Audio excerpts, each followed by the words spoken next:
Now we are going to discuss about the most important, okay, one of the most important Governor General, that is Lord Dalhousie. Okay, so 1848 to 1856. Now I'll give you a mains question here. You can take down this question and you ask yourself once this session is completed whether you can answer this question or not. Okay, see, the question is like this: Lord Dalhousie, in all probable case, could be called as father of modern India. So Dalhousie could be called as father of modern India. Critically analyze or discuss, or it doesn't matter. You need to have the content. Okay, so we will discuss in and out of Dalhousie now, and I will give you enough content for you to write this answer. You can take a stand which is supportive of Dalhousie, and you can talk against Dalhousie also. Okay, but it is always good to take a very good stand against Dalhousie. In fact, he could be called as father of modern India. Even before I get into the details, I'll make a small comparison. When you talk about Raja Ram Mohan Roy, okay, father of modern India, and on one side, if you talk about Dalhousie, Raja Ram Mohan Roy, what he did when Lord William Bentinck implemented anti-sati resolution, Raja Ram Mohan Roy was the Indian who participated, who was the person who was responsible for it. Now, if you objectively analyze the contribution, if you objectively analyze the contribution without being an Indian or English, if you being an Indian and if you try to analyze, you will say so much of thing good about Raja Ram Mohan Roy, and even the Lord William Bentinck who implemented, you will talk bad about that person. But if you try to objectively analyze, it is Lord William Bentinck who implemented, Raja Ram Mohan Roy supported. Okay, so anti-sati resolution. Now in Dalhousie, we will talk about Widow Remarriage Act. I'll discuss this. So who implemented this? It implemented by Dalhousie. Now if you compare this to whose side will have more weightage, I will put plus here, because Dalhousie implemented, Raja Ram Mohan Roy just supported. Okay, and secondly, when you talk about education, Raja Ram Mohan Roy's contribution in education, he founded some college and he was a teacher and all those things is there. So there are some contribution in education, newspaper also. But when you talk about Dalhousie, I am going to discuss about Wood's Dispatch. Now, whose side will have more weightage now? Again, I put plus here. Okay. Now, forget about all these. Railway, who introduced? Dalhousie. That itself is enough. The biggest infrastructure that they have left behind is railway. Apart from that, post and telegraph, hill stations, okay, so many things are there under Dalhousie. So it is always better for you to write a very good answer in support to Dalhousie. But you don't want to criticize Raja Ram Mohan Roy. You can say Dalhousie could also be called as father of modern India because of his contribution. But whether these are intentional or unintentional, that is entirely different question. But are these contributions are considered good? Yes. Okay. We don't want to see whether it is intentional or not. Anyway, Widow Remarriage Act is good. Okay, Wood's Dispatch, that is a base of Indian education. In fact, this is known as Magna Carta of modern Indian education. So, railway, that alone is enough, right? So, my point here is, without being an Indian or English, without being an upper caste or a lower caste or a Muslim or a Hindu or North Indian or a South Indian, you should be in a position to put the facts into perspective, objectively. And this is a word I always use, write objectively. There should not be any subjective bias. Okay, so when you start with Dalhousie, first we will discuss the most important, that is doctrine of lapse. Okay. Most of you know that under this policy, the states which do not have a direct hire will be annexed, and the state does not recognize the adopted son. So if you do not have a direct hire, okay, the state will be annexed. The local state will be annexed, and the state will not recognize the adopted son as the successor. So if you don't have a direct son, okay, direct son means if you don't have a direct hire, that state will be annexed, okay, and the state will not be allowed to nominate the adopted son as the successor. See, this is not a policy which is not started by Dalhousie. This policy was there much before also, but it is accidental that during this time a lot of annexations have happened. But there are some points that you need to know. This is something which everybody know, but some points that you need to know here is, you won't find this in Spectrum or anywhere. There are three categories of states. So first understand the three categories of states, and it is not applicable across. Just before I've told you, it is not applicable among Muslim states. It was not applicable among Awadh. That's why Awadh was annexed in a different context. Okay, so there were states which were neither part of Mughals nor Marathas, nor were paying taxes to them. So, not part of Mughals, not part of Marathas. And see, you may not be part of Marathas or Mughals, but some states have to pay taxes to them. They remain independent, but they pay tax to them.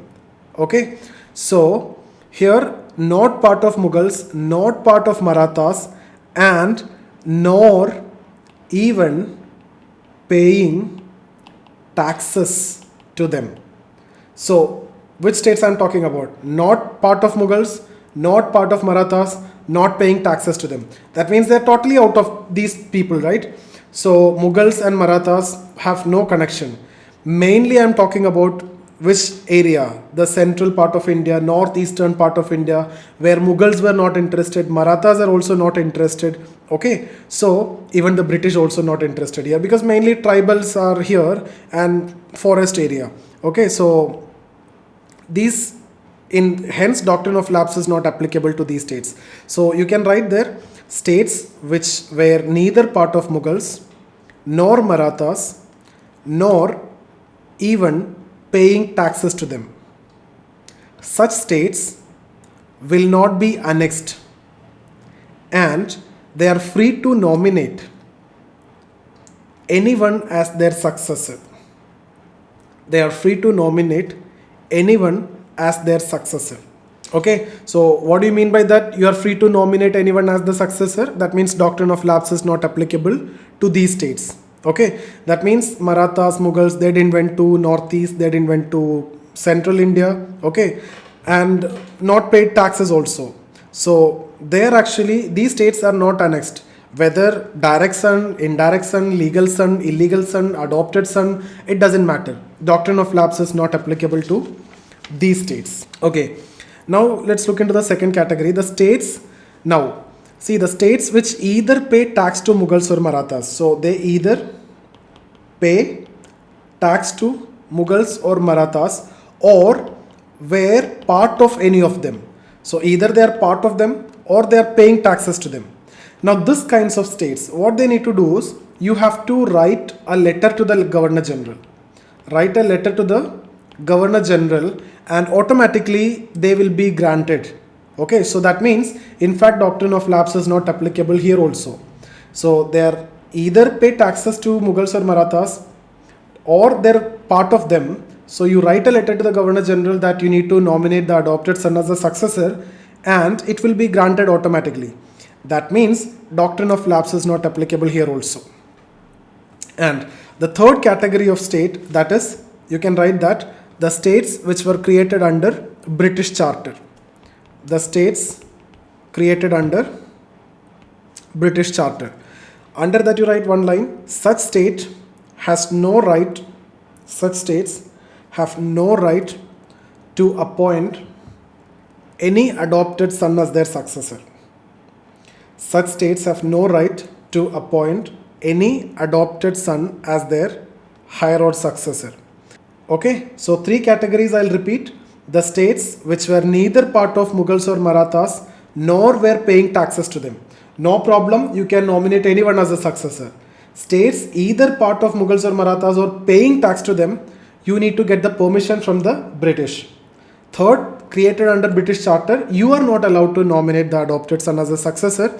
And you see, the states which were annexed under this policy, or the states which became the victim of this policy, that you need to know, they will ask you like this chronological order they will ask you. So over the match the following also they will ask you. Satara, 1848. You will see so much of annexation during this time. Sambalpur, that is 1849, Jaipur 1849, okay, Jaipur 1849, Bhagat 1850, Udaipur 1852, Jhansi 1853, Nagpur 1854. Okay, so you have to find a way to remember this. They can directly ask you to arrange in a chronological order, or it has been asked many times the same question to arrange in a chronological order, and also, you know, match the following, this kind of questions. Okay, now the next major event during this time. So some other states are also there, but I'm interested in the first few states. Even when we discussed about subsidiary alliance also, I've discussed only about few states, no? Those important cases I've discussed. Now, Second Anglo-Sikh War during this time. Second Anglo-Sikh War. Why Second Anglo-Sikh War is important? 1848 to 49. It actually ended with the defeat of Punjab and annexation of Punjab. So Punjab was annexed after the Second Anglo-Punjab War. So the first Anglo-Punjab War, after that there was a Treaty of Lahore. Okay, and this treaty was actually a humiliating treaty, and in fact this is actually the reason for the Second Anglo-Punjab War. And in the Second Anglo-Punjab War, Punjab was completely defeated, and Maharaja at that point of time, Dilip Singh. Okay, I think Dilip Singh was the minor son of Ranjit Singh. Yeah, Dilip Singh, the Maharaja at that point of time, and he was like what we have discussed in case of Peshwa Bajirao too. When he was defeated, he was sent to Vittur. So here Dilip Singh also was sent to another place from Punjab. So he was sent to London. Okay, and he was sent for higher education, and he was granted a pension of 50,000 rupee also. And I've told you this is a mercy that the Britishers are showing from the time of Shah Alam onwards. Okay, so that is about the Second Anglo-Sikh War. Very important because Punjab was annexed under British now. Okay, during this time one more war is there, Second Anglo-Burmese War. First I have discussed before, Second Anglo-Burmese War. So this is again during 1852, and the lower part of Burma was annexed. So this is more important compared to the first one. So lower part of Burma was actually annexed. Okay, now what is the most important thing that we need to discuss here? That is in 1853, that introduction of railways, right? So railway, the first service from Bombay to Thane. Nobody will ask you from where to where, what kilometers and all.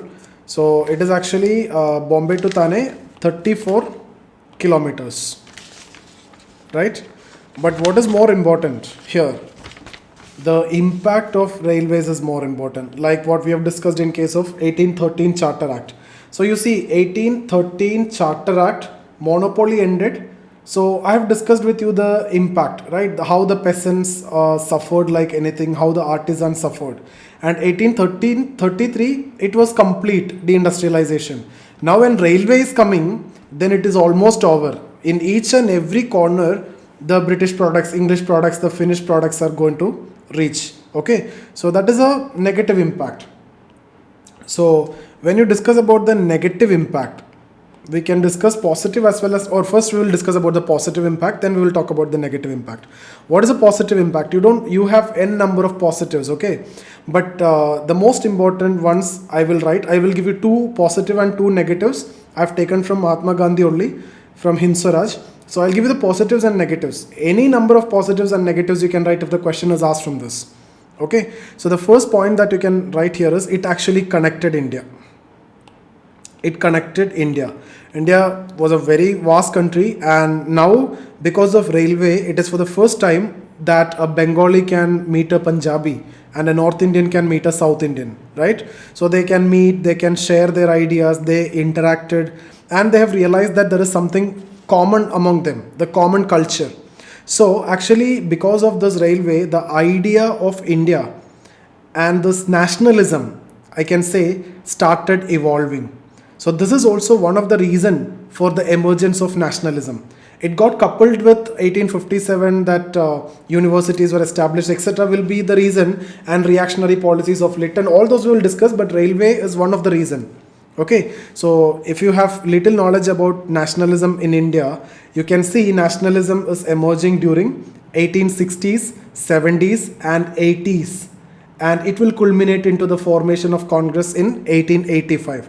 So, railway played a big role in the emergence of nationalism, and it connected India. So, idea of India, the commonness, the common culture started evolving. People try to understand, people are now able to understand.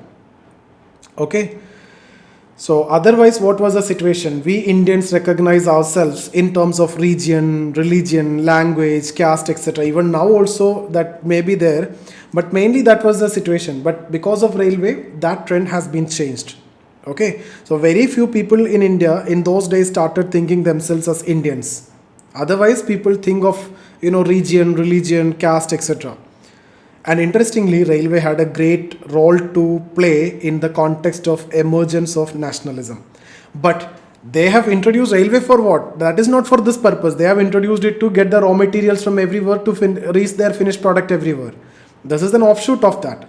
The intention may be different, but this was one of the positive.